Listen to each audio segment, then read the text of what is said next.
mental हेल्थमा त सबभन्दा पहिला त जुन हामी मानसिक सुस्वास्थ्य भन्छौँ नि साइकोलोजिकल वेलबिङ भन्छौँ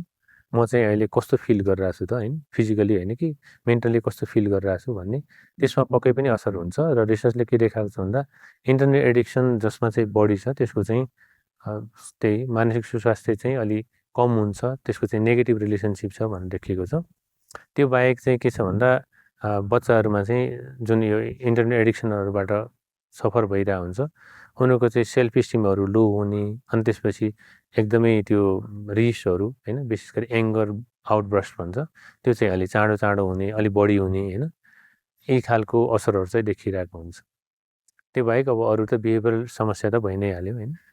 पढ्न लेख्ने मन नलाग्ने अनि यही कुरोहरू त भइ नै हाल्छ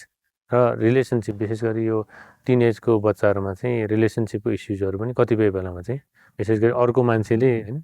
पार्टनरले चाहिँ यदि त्यस्तो खालको इन्टरनेटको त्यो कम छ युजहरू कम छ भने त्यो बेला चाहिँ रिलेसनसिपको इस्युजहरू पनि हुन्छ